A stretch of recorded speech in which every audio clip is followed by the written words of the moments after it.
బాబాయ్ ఆటో తోలుతాయండి. ఎలా ఉంది ఆటో ఫీల్డ్ ఎలా ఉంది? ఆటో ఫీల్డ్ అంతంత మాత్రమే అండి. ఏదో రోజుకి 500 చేసుకుంటాం ఇంటికి వెళ్ళిపోతాం. మీరు జగన్ గారిలా అంతంత మాత్రానే అంటున్నారండి. అంతే కదండి. ఒక రోజు ఉంటదండి, ఒక రోజు ఉండదండి. ఉన్నాడా ఉంటదండి, లేనినాడు ఉండదండి.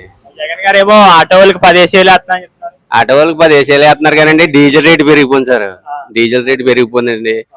కిరాయిలు కూడా పెద్ద లేవండి. దానివల్ల గ్రీన్ ట్యాక్స్ కూడా పెరిగిపోయిందని చెప్తున్నారు. గ్రీన్ ట్యాక్స్ పెరిగిందండి, ప్రతి ట్యాక్స్ పెరిగిందండి. అలాగే మందు రేట్లు కూడా పెరిగిపోయినాయి, విపరీతంగా పెరిగిపోయింది. జగన్మోహన్ రెడ్డి గారు ఏమో మద్యపాన నిషేధం అన్నారు. మద్యపాతం నిషేధం అన్నారు కానండి అంతకంటే ఎక్కువ జరుగుతుందండి మద్యం వ్యాపారం. రేట్ ఎక్కువ పెంచేసి అమ్ముతున్నారండి. జనం చాలా ఇబ్బంది పడిపోతున్నారు దానివల్ల. ఏమండి ఇప్పుడు వచ్చిన మందు ఏమో బాగుంటలేదండి, మంచి మందు కదండి.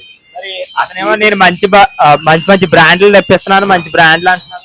చీప్ మంది అమ్మేస్తున్నారండి. ఆ మందు వల్ల చనిపోయిన వాళ్ళు కూడా చాలా మంది ఉన్నారండి. చెత్త మంది అమ్మేస్తున్నారండి.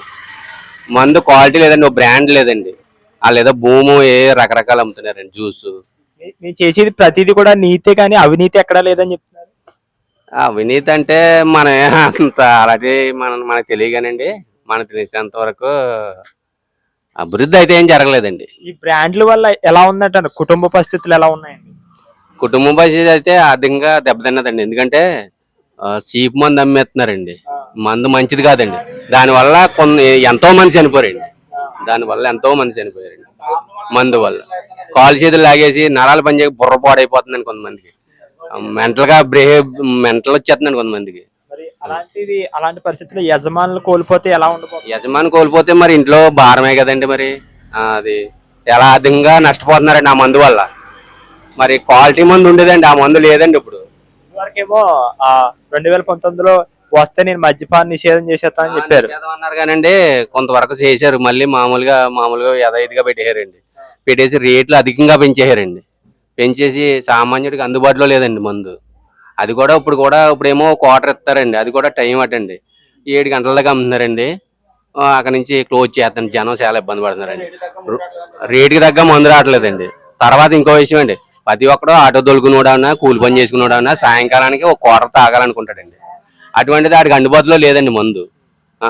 మందు సాయంత్రం ఆటో తోలుకుని వెళ్ళినప్పటికీ షాప్ కట్టేస్తున్నారండి.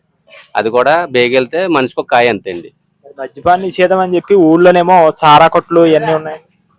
సారా కొట్లు మరి అలవాటు పని ప్రాణం కదండి. మరి ఒకవేళ మద్యం అమ్మలేదు అనుకోండి, ఏ సారో తాగుతారు లేదా కొల్లో తాగుతారండి. మొత్తానికి పని చేసుకుని కూడా ఉండలేడండి. అలవాటు అయినోడు రేటు ఎంత ఎక్కువైనా కానీ పెట్టుకుని తాగుతాడండి. అది మంచి క్వాలిటీ మందు అయి ఉండాలండి.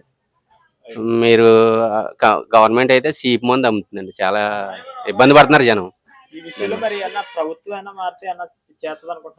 ప్రభుత్వం మారితే క్వాలిటీ మందు ఇస్తానని చెప్తున్నారండి. అంటే మందు అమ్మడం మంచిది కాకపోయినా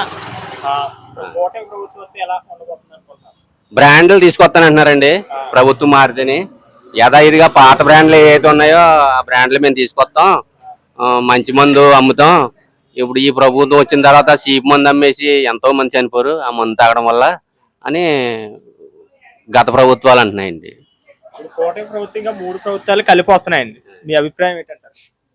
అభివృద్ధి జరుగుద్ది అంటారా? అభివృద్ధి అయితే జరుగుద్దండి. టీడీపీ వస్తే అది అభివృద్ధి జరుగుద్దండి. ఆయనకు అనుభవం ఎక్కువ కదండి, వయసులో పెద్దోడు, అతను సమర్థుడు, ఏదైనా చేయగలడు. ఆలోచన పరంగా యువతకు కానీ లేదంటే పెద్దవారికి అది ఏమన్నా సహాయం ఉంటదండి. కంపల్సరీగా ఉంటదండి. ఉద్యోగాలు ఏమైనా వస్తాయంటారా? వచ్చే అవకాశం ఉందండి. కంపెనీలు తీసుకొస్తారండి వాళ్ళు అయితే. మీతో పాటు మీ కుటుంబ సభ్యులు మీ స్నేహితులకి ఎవరికైనా చెప్పి ఏమన్నా కూటమి ప్రభుత్వం వచ్చేలా ఏమన్నా చేసేలా ఉంటుందా? ఆ తరపున అంత ఏముండదండి. ఇప్పుడు ఎవరంటారండి? మా ఇంట్లో మా ఎవడైనా మాట ఉందో దానికి ఓటేయండి అర్థం ఏంటండి. ఎవరిష్టం వాళ్ళదండి, ఎవరిష్టం వాళ్ళదండి. అయితే మార్పు అయితే వచ్చిందండి. జనం అయితే మార్పు వచ్చిందండి, కోరుకుంటున్నారండి. ఈ 5 సంవత్సరాల్లో కొంచెం అధికంగా దెబ్బతిన్నారండి. మోటార్ బిల్లు బాగా దెబ్బతిందండి.